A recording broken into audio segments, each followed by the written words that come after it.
გიგა ავალიანის მკვლელობის საქმეზე მორიგის ხდომა დასრულდა. დღეს მოსამართლემ ბრალდების მხარის ორი მოწმე გამოკითხა. მოკლული მასწავლებლების დედა ამბობს, რომ ერთ-ერთი მშავდებულის მშობელს მასთან შეხვედრა სურს. საუბარია დემეტრე ჩიქოვანის დედაზე. ჩიქოვანს გიგა ავალიანზე თავდასხმის მომზადებას ედავებიან. მასთან ერთად საბრალდებო სკამზე კიდევ ერთი არასრულწლოვანი ანი ნასყიდაშვილის, რომელსაც დანაშაულის შეუტყობინებლობას ედავებიან. დაკავებულს 7 წლამდე პატიმრობა ემუქრება. გიგა ავალიანის მკვლელობის საქმეზე საუბარს ლიზივე კუა განაგრძობს.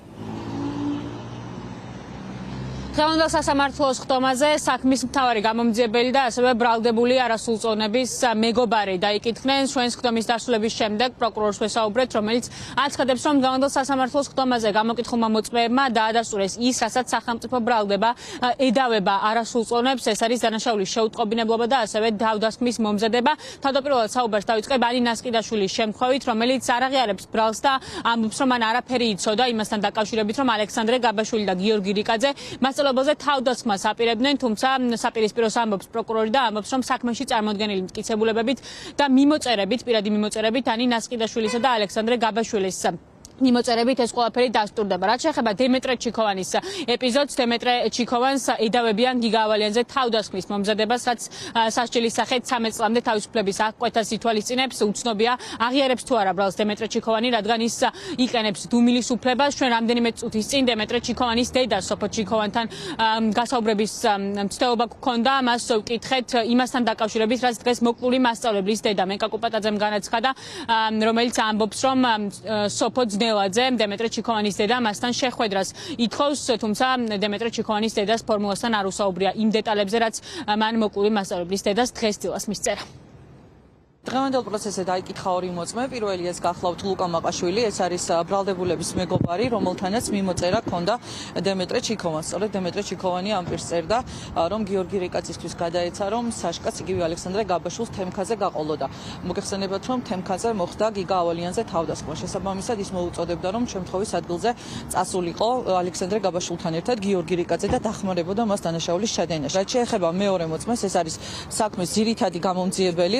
ჯერ კიდევ მაშინ, როდესაც საქმეს იძიებდა გლდანის სამმართველო, სწორედ იმ საქმის ძირითადი გამომძიებელი აღნიშნული პირი, რომელმაც ისაუბრა მის მიერ ჩატარებულ საგამოძიებო და საპროცესო მოქმედებებზე. არასრულწლოვანმა ბრალდებულმა ანი ნასყიდაშვილმა ზუსტად იცოდა, რომ მზადებოდა დანაშაული, რომელიც მიმართული იყო გიგა ავალიანის წინააღმდეგ და ასევე ცალსახად იცოდა ის თუ როგორ ჩაიდინეს აღნიშნული დანაშაული ბრალდებულებმა. ამას ადასტურებს ანი ნასყიდაშვილსა და ალექსანდრე გაბაშვილს შორის დანაშაულის წინა დღეს და 2 დღით ადრე არსებული მიმოწერები, სადაც ანი ნასყიდაშვილი პირდაპირ ეუბნება ალექსანდრე გაბაშვილს, რომ წინასწარ ეცოდება და წარმოუდგენია თუ რას დამართებენ გიგა ავალიანს თავდასხმის შემთხვევაში ბრალდებულები. ეს არის იმდენად ნათელი და ცალსახა მიმოწერა, რომ ეჭვიც კი არ არსებობს იმასთან დაკავშირებით, რომ მან რაიმე არ იცოდა. ქალბატონ ეკას აქვს ეს ჩემი მიწერილი SMS-ი და სთხოვეთ, რომ მან გაასაჯაროს. მე ჩემი პირადი ემოციები მივწერე მას და ამაზე საუბარი საჯაროდ არ მინდა. მიმაჩნია და ვთვლი, რომ ის დიალოგი გვეკუთვნის ჩვენ. სასამართლო განხილვა გიგა ავალიანის საქმეზე დასასრულს უახლოვდება. მაყურებელს შევახსენებ იმასაც, რომ რამდენიმე დღის წინ მოსამართლე რომეო ტყეშელაშვილმა ალექსანდრე გაბაშვილსა და გიორგი რიკაძეს მიუსაჯა 10 წლითა და 6 თვით თავისუფლების აღკვეთა. დემეტრე ჩიქოვანს საერთოდ სხვა ბრალდებაზე 6 წლითა და 9 თვით თავისუფლების აღკვეთა და ახლა საინტერესოა გაუშვებენ თუ არა კიდევ მას დამატებით წლებით ციხეში. ამას რამდენიმე პროცესის შემდეგ გავიგებთ.